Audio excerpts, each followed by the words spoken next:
ഇന്നത്തെ ക്ലാസ് എനിക്ക് വളരെയധികം ഇഷ്ടപ്പെട്ടു.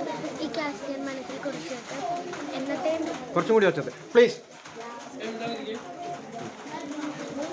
കുറേ കാര്യങ്ങൾ മാഷ് പറഞ്ഞിരുന്നു. മഴ എങ്ങനെയാണ് ഉണ്ടാകുന്നതിനെ പറ്റി, അമ്മയും അച്ഛനെയും ബഹുമാനിക്കേണ്ടതിനെ പറ്റി, നമ്മളിടുന്ന ചെരുപ്പിനെ പോലെ ബഹുമാനിക്കുന്നതിനെ പറ്റി ഒക്കെ മാഷ് പറഞ്ഞു തന്നു. കടുത്ത വാക്കുകൾ പ്രയോഗിക്കുന്നതിനെ പറ്റി പറഞ്ഞു തന്നു മാഷ്. ഇനി ഒരിക്കലും കടുത്ത വാക്കുകൾ പ്രയോഗിക്കാതിരിക്കാനും പറഞ്ഞു തന്നു. നമ്മൾ വന്നിരിക്കുന്നത് ആനന്ദാശ്രമത്തിലാണ് അല്ലേ? ആ പേരിൽ തന്നെ ഉണ്ട് എന്താണ് തരുന്നതെന്ന്. ആനന്ദം തരുന്നത് തന്നെയാണ്.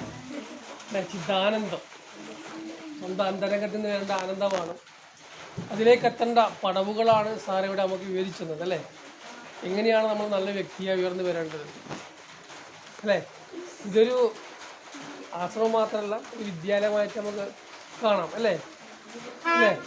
ആ ഒരു വിദ്യാലയത്തിൽ നമ്മൾ എന്തൊക്കെയാണ് നേടിയെടുക്കേണ്ടത്, അത് നമ്മൾ സ്കൂളിൽ നിന്ന് കിട്ടുന്നതിലുപരിയായി ഒരു നല്ല വ്യക്തിയായി എങ്ങനെ വളരാൻ എന്തൊക്കെയാണ് മാർഗ്ഗങ്ങളാണ് നമ്മൾ സ്വീകരിക്കേണ്ടത്, അത് നമ്മൾ 1 മണിക്കൂർ കൊണ്ട് നമുക്ക് വളരെ നല്ല രീതിയിൽ രസാവഹമായി നമുക്ക് പറഞ്ഞു തന്നു അല്ലേ?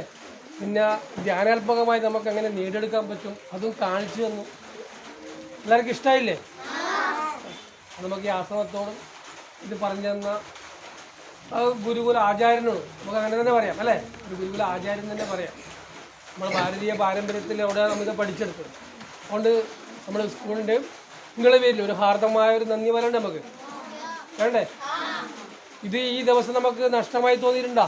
ഇല്ല. നമ്മുടെ ജീവിതത്തിൽ ഒരു വലിയ അനുഗ്രഹമായ ഒരു പുണ്യദിനമായി മറക്കാനാവാത്ത ഒരു അനുഭവമായി നമുക്കിത് അനുഭവപ്പെട്ടു. വീണ്ടും നമുക്കിവിടെ വരാനാവട്ടെ അല്ലേ? ഇവിടുത്തെ അന്തരീക്ഷമൊക്കെ അത്രയും ശാന്തമായ അന്തരീക്ഷം തന്നെയാണ്. ഓരോ ചെടികളും അല്ലേ നമുക്ക് എന്തൊക്കെയോ പറഞ്ഞു തരുന്നുണ്ട്. ശരിയല്ലേ? ഇത്രയും കാര്യമാണ് ഇവിടെ പറയാനുള്ളത് അല്ലേ? ശരിയല്ലേ? അപ്പം ഭദ്രമായി കേൾക്കാനും അല്ലേ, ഭദ്രമായി കാണാനും ഭദ്രമായി പറയാനും നമുക്ക് സാധിക്കട്ടെ അല്ലേ? ഭദ്രം കർണേവിശൃണുയാമ ദേവ ഭദ്രം പശ്യേമക്ഷവിജത്രാഹ ഇരൈരംഗൈ സുസ്തുവം സ്വസ്തിനോ വിഹിർ യശേമ ദേവഹിതം യദായി സ്വസ്തിര ഇന്ദ്രോ വൃദ്രശ്രവാഹ സ്വസ്തിര പൂഷാ വിശ്വവേദാഹ സ്വസ്തിനസ്തിഷ്ടോരരിഷ്ഠിരൻ സ്വസ്തിനോ ബൃഹസ്പതിർദദാതു. ഓം ശാന്തി ശാന്തി ശാന്തി. പരിപാടി ഈ മാഷ് നമ്മൾക്ക് ഒരുപാട് കാര്യങ്ങൾ പകർന്നു തന്നു. എന്തൊക്കെ കാര്യങ്ങളാണ് ഓർമ്മയിലുള്ളത്? അപ്പോൾ എന്തെങ്കിലും ഒരു കാര്യം വെച്ചാൽ നമ്മൾ ഇന്ന് ഈ സിഗ്നലാക്കാൻ പാടില്ല, അങ്ങനെ ചില കാര്യങ്ങൾ നമുക്ക് ഈ മാഷ് പകർന്നു തന്നു. പിന്നെ അത് മാഷ് നമ്മളോട് ചോദിച്ചു പോയി ഒരുപാട് അറിവുകൾ നമുക്ക് പകർന്നു തന്നു. ശരി, ഓക്കെ.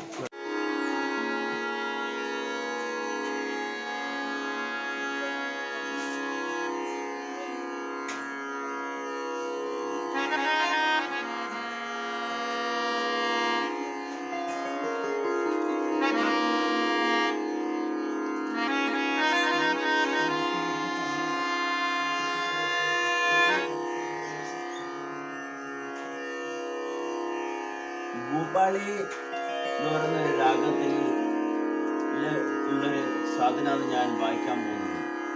ഇത് ഭയങ്കര പീസ്ഫുള്ളാണ്. ഈ രാഗം എല്ലാവർക്കും സന്തോഷവും സമാധാനവും തരും.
സൂര്യനും ഊർജം നൽകിയ ഏതോ ഒരു ശക്തിയുണ്ട്. അതിന് പല രീതിയിൽ പല ആളുകൾ പറയുന്നുണ്ട്. അത് കുറച്ചും കൂടി ആഴത്തിലുള്ളതാണ്. നമ്മളെ സംബന്ധിച്ച് നേരിട്ട് കാണുമ്പോൾ സൂര്യനാണ് നമുക്ക് ഊർജം നൽകിയിരിക്കുന്നത്.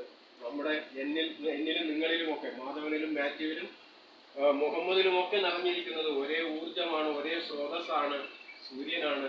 അല്ലെങ്കിൽ സൂര്യനും ഊർജം നൽകിയ ആ മഹാശക്തിയാണ് നമ്മളിലൊക്കെ നിറഞ്ഞിരിക്കുന്നത്. അതുകൊണ്ട് ബഹുമാനിക്കുന്നത് എൻ്റെ ഈ രൂപത്തെയോ ഭാവത്തെയോ അല്ല, നിങ്ങളിലും എന്നിലും ഒരുപോലെ നിറഞ്ഞിരിക്കുന്ന ആ ശക്തിയെയാണ് നമ്മൾ ഗുഡ് മോർണിംഗ് എന്ന് പറയുമ്പോൾ ബഹുമാനിക്കുന്നത്. അതുകൊണ്ടാണ് അവിടെ പ്രായവും ഇതൊന്നും നോക്കാതെ ഇരിക്കുന്നത്. മനസ്സിലായോ?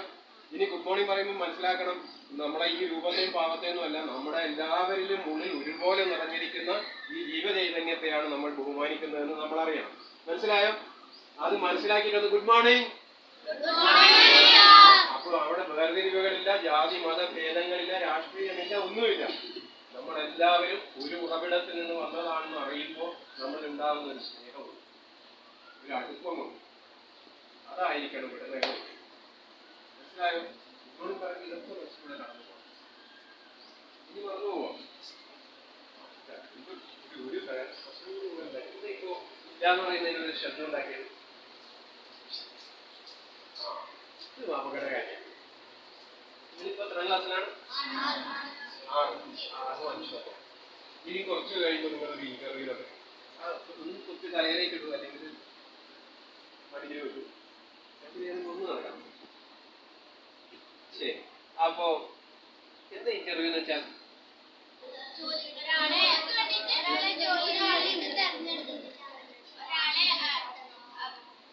അതിനെന്താ നടക്കുക? സാധാരണ ചോദ്യങ്ങളൊക്കെ ചോദിക്കും. നിങ്ങൾ ഇനി 10ാം ക്ലാസ് കഴിഞ്ഞ് SSLCക്ക് പ്ലസ് 1 ചേരുമ്പോൾ നിങ്ങൾക്ക് ഇന്റർവ്യൂ ഉണ്ടാവും. അത് നിങ്ങളുടെ 10ാം ക്ലാസ്സിലെ മാർക്കൊക്കെ പരിശോധിക്കുന്നുണ്ട്. പക്ഷെ അതൊക്കെ കഴിഞ്ഞ് നിങ്ങൾ വലിയൊരു ജോലിക്കൊക്കെ ശ്രമിക്കുമ്പോൾ നമ്മൾ ഇന്റർവ്യൂ നടത്തും. പക്ഷെ അത് നമ്മുടെ മാർക്ക് മാത്രമായിരിക്കില്ല നോക്കുന്നത്. നമ്മുടെ ഇരിപ്പ്, നടപ്പ്, ഭാവം, നോട്ടം, സംസാരം, ചലനം, ഇതൊക്കെ വിലയിരുത്തപ്പെടും. ചില ഇന്റർവ്യൂ മാസങ്ങളോളം നിലനിൽക്കുന്നതാണ്, ആഴ്ചകളും മാസങ്ങളോളം നിലനിൽക്കുന്നതായിരുന്നു. അത് കഴിഞ്ഞിട്ട് നമ്മുടെ പല രീതിയിൽ നോക്കുകയും പരിശോധിക്കുകയും നമ്മൾ തിരിച്ചല്ലാതെ പുറത്തേക്ക് വിടുകയും. അപ്പൊ അങ്ങനെ ഉള്ളിടത്ത് കണ്ണൂർ കാസർഗോഡ് ജില്ലകളിലേക്ക് ഇപ്പൊ നിങ്ങൾ പറഞ്ഞ ഈ ശബ്ദം നമ്മൾ പരമ്പരാഗതമായിട്ട് ഇല്ല എന്ന് പറയാൻ ഉപയോഗിക്കുന്നതാണ്. പക്ഷെ അതിന്